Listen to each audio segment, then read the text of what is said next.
Hi, people. Welcome to the Legacy Room where we discuss everything estate planning. So I know you're wondering, what do these amazing guys want to discuss today? But just sit back and relax. The Legacy Room is where we discuss everything estate planning. What is estate planning?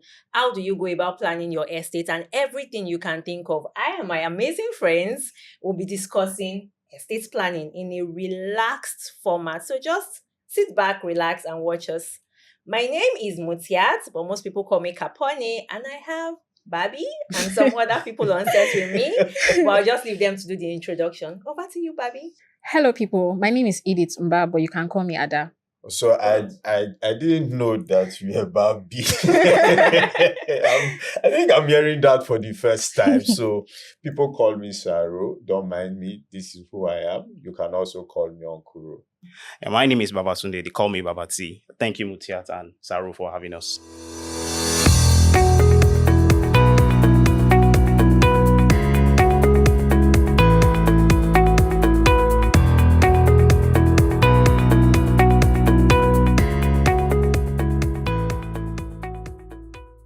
Okay, so let's set the ball rolling. So today we'll be talking about wills. I know a lot of people have heard about the term wills, and like Rotimi and I will always banter and say, do you want me to die? No, we are not saying you're going to die, but we are going to be talking about wills, why you need to have a will, and the structures you can practically just put in place to ensure that when and whenever you decide to have a will, you have something that is watertight. So Rotimi, can you just tell us briefly what a will is, layman language, please? So in terms of layman language, I like to take it back to what we said the first time we talked about will. I remember one of our friends, Bonju, saying that it is the power that he gives to me to be able to decide who I want to get my assets. So just look at it. I've been working for many years now. I'm trying to acquire properties. I'm trying to acquire assets. I have monies in the bank. If I die today, who do I want those properties or assets or monies to go to? So I then have to have a document, written document, signed by me.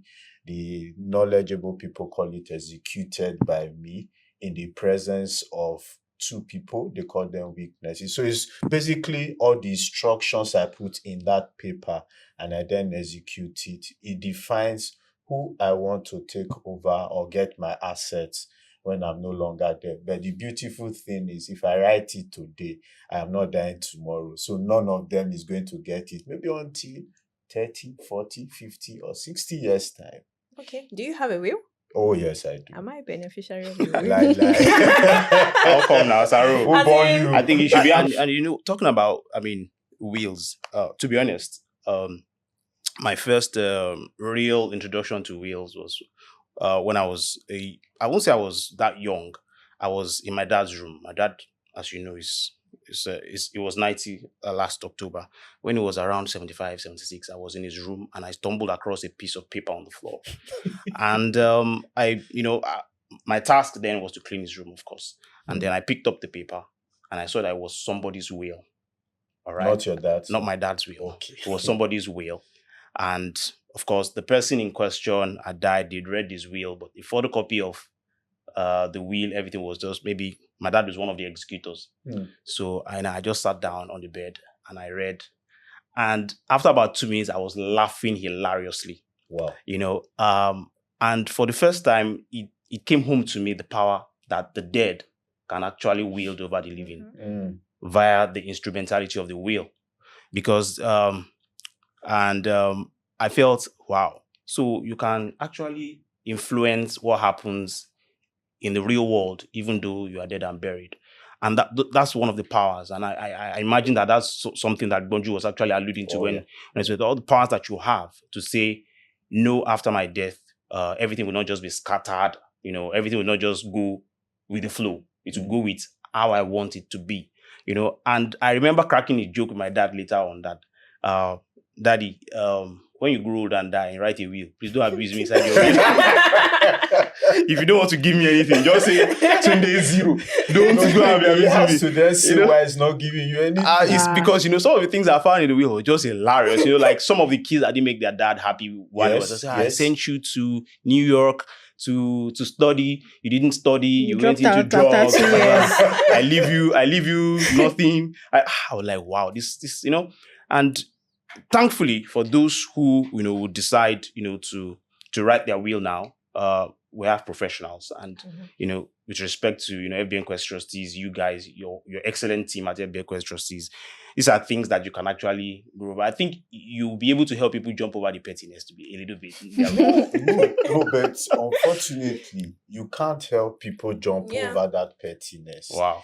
Is this something you come across very Yes. frequently? Yes. So they will express I see. themselves fully. Fully. There are Interesting. instances where you allow them to express themselves on video. Wow. Because what you call pettiness is the guy simply pouring out his heart. True. And Because saying- in the case that I was talking about, it was actually a wealthy guy. Mm. He was actually wealthy, and he had so much to give. And I felt that for him, part of that will was a getting back to some people who had hurt him in his lifetime. Now, this is not the main purpose of wills, all right? Okay. Okay. To be sure, there are, for me, I think about 4 or 5 main reasons why everyone should have a will. Okay. I think the most important and the most generic one is that you don't want your aftermath to be governed by things that you are not remotely familiar with, or just to go with the flow, or in some cases just to scatter finally. Wasted. Do you know that the incursion, I won't say incursions, because out of respect for customary law, I would say the activation of customary law, right? Yeah. Customary rules of inheritance can actually be triggered by you not writing a will. Yes. Now, when the Igbo people came and said some of our customs are barbaric, I didn't agree with them, but they are not totally incorrect. Yeah. I wouldn't say they are correct, but they are not, because we do have some customary rules that you would say this is not equitable. So some people say Edith and I cannot inherit. So yeah, no, some people would say. again, if you look at it, Tunde, it's just maybe because you're educated now, you then think that what your forefathers or five fathers thought were very okay are not then okay now. I think it's just, again, because the white people came and you can say us. Yes, true. You can say a person is a man of his own times. Correct. Okay. Yeah. So, for example, some people have, and this is a far-flung example, but let me give it anyways. People said that some of the founding fathers of the United States of America are slave owners.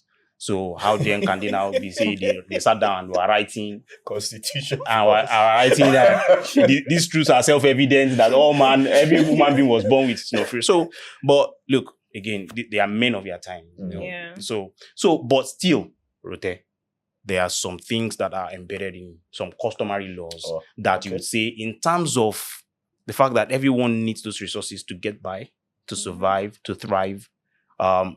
Those sharing formulas are not equitable. And if you are to avoid the activation of those rules, one of the ways you can do it is to write a will. Okay, so maybe Mucha, maybe I should ask you and Edith, maybe starting from Edith, just learn on the customary stuff. If you were to wake up one morning and you know of a man, wealthy man, and has not left anything for his daughters, if you were one of his daughters, will you be sad? Knowing fully well that you are no longer in the man's lineage. What do you mean by no longer in his lineage, first of all? You have married and gone to another family. Excuse me. I completely disagree, and I'll tell you why. For example, my grandma, she has 6 girls and 1 boy. The boy, you can guess his position in the